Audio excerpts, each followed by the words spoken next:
Bismillahirrahmanirrahim. Assalamualaikum warahmatullahi wabarakatuh. Jumpa kembali pada mata kuliah Bahasa dan Sastra Melayu bersama saya. Insyaallah pada kesempatan kali ini saya akan memberikan contoh mengenai jenis-jenis karya sastra Melayu ya. Di sini ada di dalam naskah kuno ya, yang mana kebetulan saya sebagai pengkaji naskah kuno yang biasa kita temukan karya-karya klasik Melayu yang berbentuk hikayat pada naskah kuno seperti yang ada di layar. Ini beberapa hikayat yang namanya hikayat Cekel. Ada hikayat yang cukup terkenal, hikayat Panji, kemudian hikayat Al-Muluk, dan hikayat Sri Rama ya, dan lain-lain. Kita coba hikayat Sri Rama ya untuk membacanya.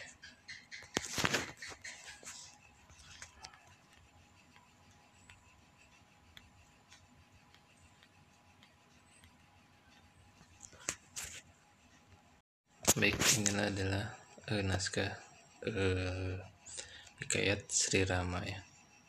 Di sini aksaranya menggunakan aksara daerah ya. Kita coba cari yang aksara Melayu. Kita coba aksara yang lain, aksara Arab Melayu yang telah kita pelajari. Ini ada naskah hikayat Istanbul ya. Hikayat Istanbul.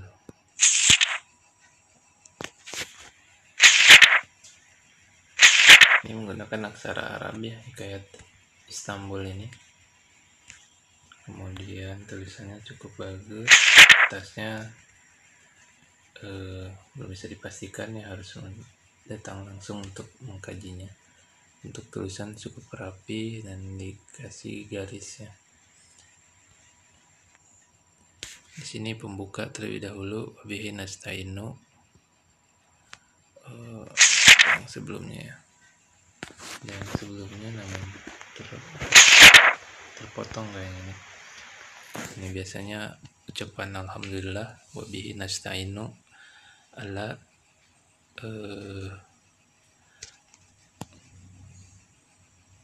umur dunia wadin, kayak seperti itu ya, pembuka alhamdulillah, kemudian selawat pada Rasulullah Shallallahu Alaihi Wasallam.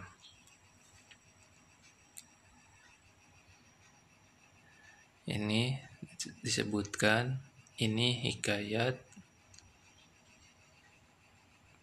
bahasa Arab ya, hikayat bahasa Arab dipindahkan nih, ada tulisannya dipindahkan kepada bahasa Melayu ya, jelas ini ya, karya Melayu ya, dipindahkan Melayu negeri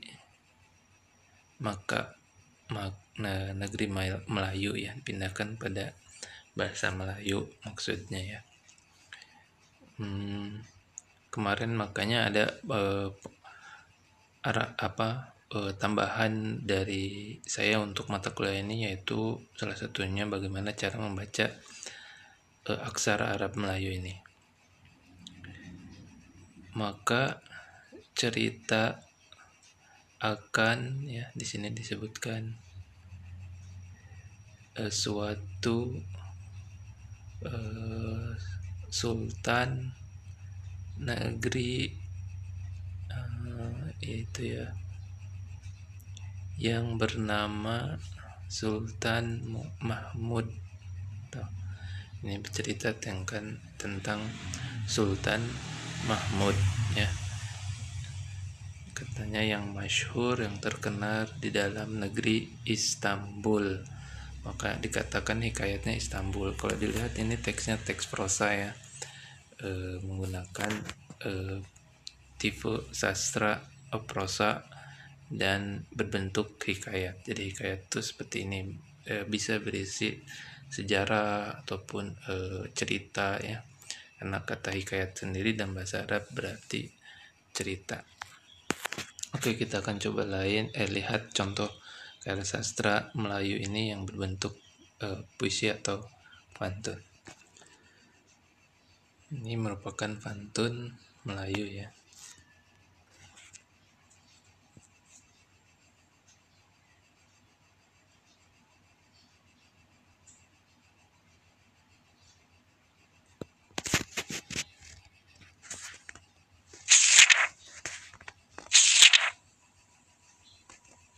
Ini judulnya Perhimpunan Pantun Melayu ya. Jadi di dalam naskah kuno pun terkadang ada singkatan seperti angka 2 ya, berangka 2 Arab. Perhimpunan Pantun artinya Melayu ya. Coba kita lihat. Ini adalah pantun Melayu. Katakan inilah pantun Bahari. Pantun Bahari ya, ini Arik ya. Kemudian cerita di dalam tidak mengerti. Ada batang ya, pohon anguk, kemudian tumbuh di hari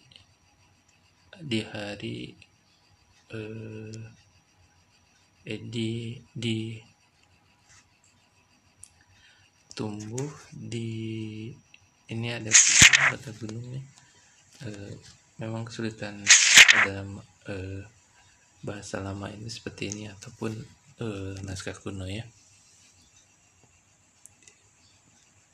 Gunung yang tinggi ya, ini pantunnya ya.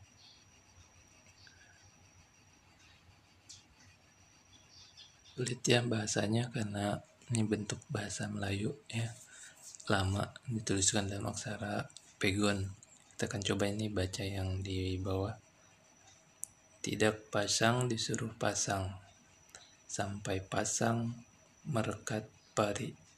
Tidak datang disuruh datang, sampai datang menyakit hati.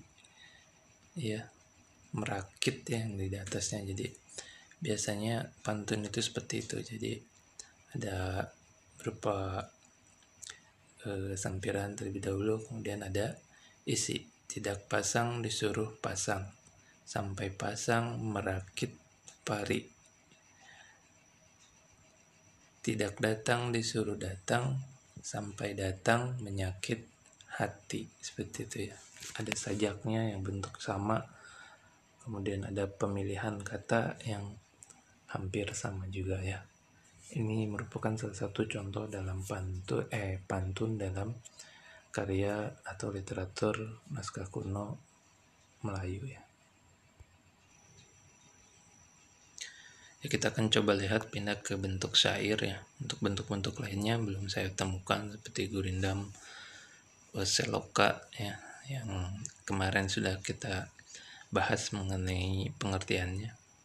Jadi kita akan coba lihat tentang syair ya.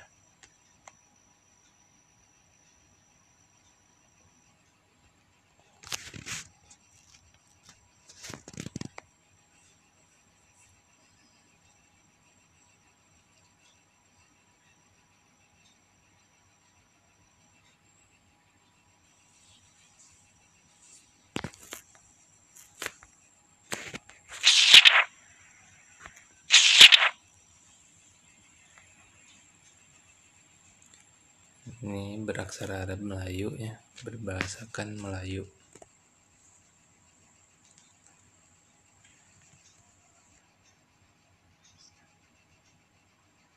Ini ada tulisannya.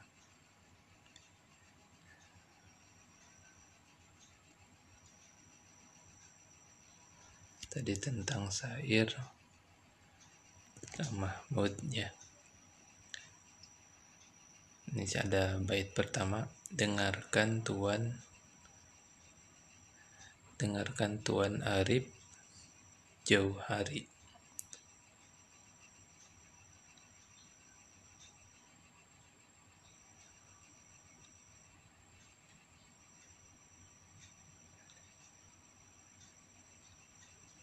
Saya dengarkan suatu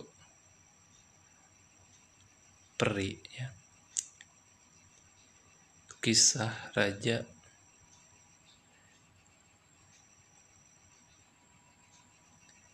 di dalam negeri, ya.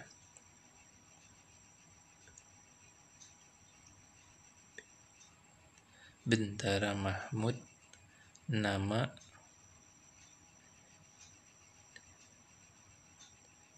Dikari, ya. Negeri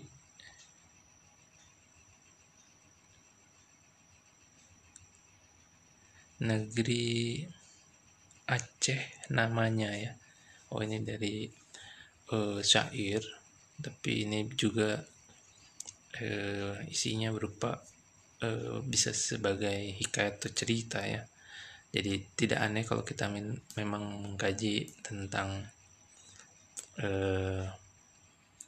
berbentuk cerita di masa lalu, tapi bentuk genre atau sastranya itu berbentuk puisi. Negeri Aceh namanya, ya. Bilang kemudian ini Bentara Mahmud ya, agak sulit ya kita bacanya. Bentara Mahmud, raja terbilang, ya, merupakan raja, ya. Nah, dia itu merupakan seorang raja di negeri Aceh, ya.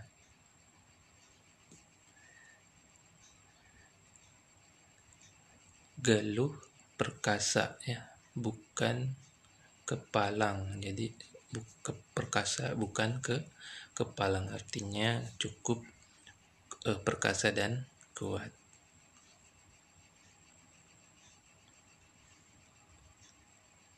Berapa banyak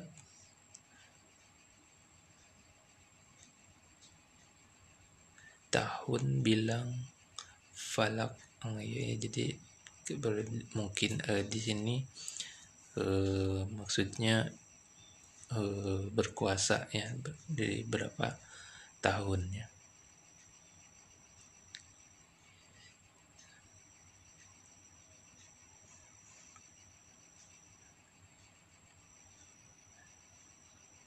Ini ada yang tidak berbilang, katanya. Mungkin kebaikannya tidak berbilang.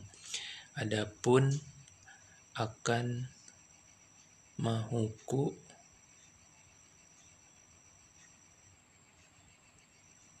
ini adalah bentuk yang penyairnya, ya, mungkin untuk menginikan mensyairkan tentang cerita kisah raja negeri Aceh ini, ya. Ini berbentuknya seperti ini, syair memiliki dua satar. Kalau di dalam ini terpengaruh dalam corak syair Arab, jadi ada satar awal, ada satar akhir, ya. Jadi dipisahkan antara bait pertama dengan bait yang pertama, satunya lagi juga dipisahkan oleh jarak, seperti itu. Dan jumlahnya bisa bermacam-macam, ya, jumlah barisnya.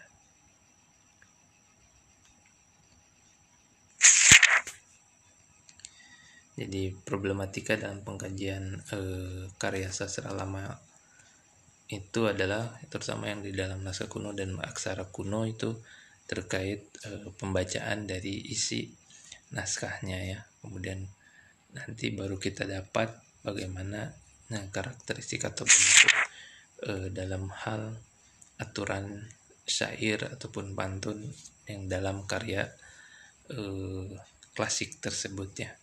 Mungkin itu yang saya mau sampaikan di sini, yaitu memberikan contoh mengenai beberapa karya sastra Melayu. Jadi mudah-mudahan dari awal sampai akhir kita sudah paripurna dari segi karakteristik atau linguistik bahasa Melayu secara teoritis, kemudian sudah kita lihat contohnya juga penggunaan dalam bahasa Melayu, kemudian bagaimana pembentukan kata kerja dan lain-lain.